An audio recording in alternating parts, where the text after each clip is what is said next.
there, I'm Orange Kyle, and this is my introduction to Fire Emblem Path of Radiance. If you have never played a Fire Emblem game before, most of this video is for you.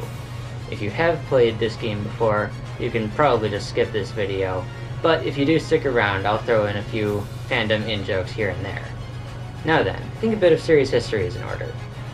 The Fire Emblem franchise has been around since 1990. Different games have taken place in different settings and shown different characters. But almost nobody outside of Japan knew of the existence of Fire Emblem until Super Smash Bros. Melee, the second installment in Nintendo's extremely popular fighting game series. The roster of playable characters in the game included the main protagonist of the first and third Fire Emblem games, named Marth. In order to promote the then upcoming sixth Fire Emblem game, its main protagonist, Roy, also made an appearance. These characters quickly gained a moderate fan following, which was one of the factors that finally led Nintendo to begin exporting Fire Emblem games. A lot of people assume that this was the main reason, or the only reason, but those people are wrong. You see, the Fire Emblem series was technically not made by Nintendo. It's actually produced by a smaller game company closely affiliated with Nintendo called Intelligent Systems. In addition to making Fire Emblem, this company actually contributed to the development of a number of other games, including Metroid and Super Metroid. Anyways, Intelligent Systems made a couple of other games that were well received in North America the same year Melee was released. Those games were Paper Mario, a role-playing game where Mario learns and grows stronger through his experiences, and Advance Wars, a strategy game. Fire Emblem combines aspects of the role-playing genre with strategy gameplay, so Nintendo correctly reasoned that people like me who loved both of those games would also love Fire Emblem. As a result of that and the moderate popularity of Marth and Roy in Super Smash Bros. Melee, the seventh installment in the Fire Emblem series was finally released in North America in 2003. Unfortunately, the series' sales didn't grow as much as Nintendo wanted. They were considering shelving Fire Emblem after one last game for the 3DS. That game, the 13th in the series, was Fire Emblem Awakening. If you've heard of Fire Emblem at all, odds are you've heard of Awakening. It was supposed to be the last Fire Emblem game, but then it far outsold all of its predecessors. As a result, another Fire Emblem game was made in a similar style. That game, Fire Emblem Fates, was released last year and has had similar commercial success.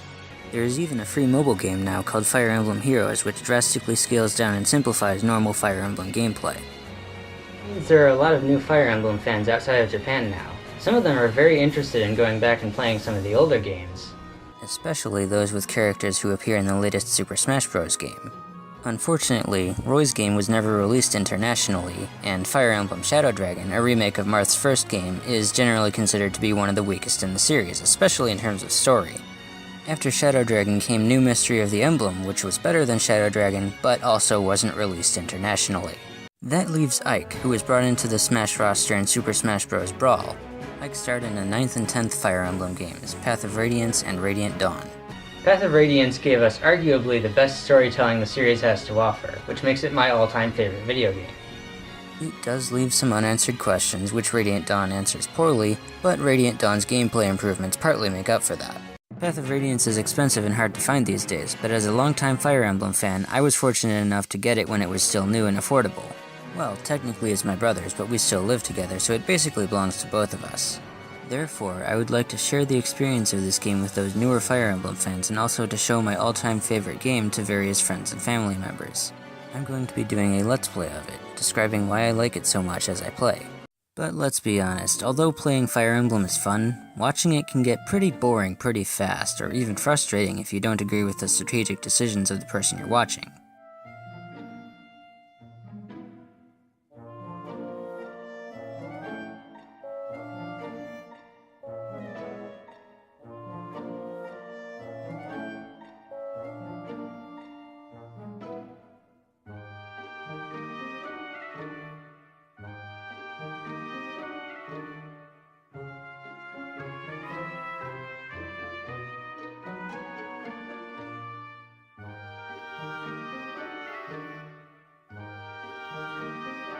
So in order to alleviate that, here's what I'm going to do. I'm going to show all of the cutscenes, dialogue, and narrations. The storytelling in this game, as I mentioned before, is amazing, so I won't cut a single line from that. I may add a few editorial comments and personal anecdotes here and there, but nothing too major. I'll give a general description of my strategy over the course of the battle, showing the positioning of my troops at certain points in the battle. I'm going to show each character's battle animations at least once before they promote and once after, including normal attacks, dodges, and critical hits. As with most Fire Emblem games, when characters promote, they wear different outfits and fight a little bit differently. I may also repeat some previously shown animations against new enemies while describing my strategy. I'll give some commentary on each playable character as they join our army. There are dozens of playable characters in this game, and some are more important than others, but I'll cover all of them at least a little bit. I think I'll probably skip everything else. My goal in doing this is to make the story of this game accessible to non-gamers and also to gamers who don't enjoy turn-based strategy games like much of the competitive Super Smash Bros. Community. And now I want to end this video by saying that there are a lot of people I want to see this Let's Play, but it is specifically dedicated to my grandmother. She used to play the old school Mario games with me when I was little, and now we play on her NES Classic Edition when I visit. Just spending time together doing something fun like that has always made me feel so loved. Every time I pick up a controller, it reminds me of her. I love you so much, Grandma.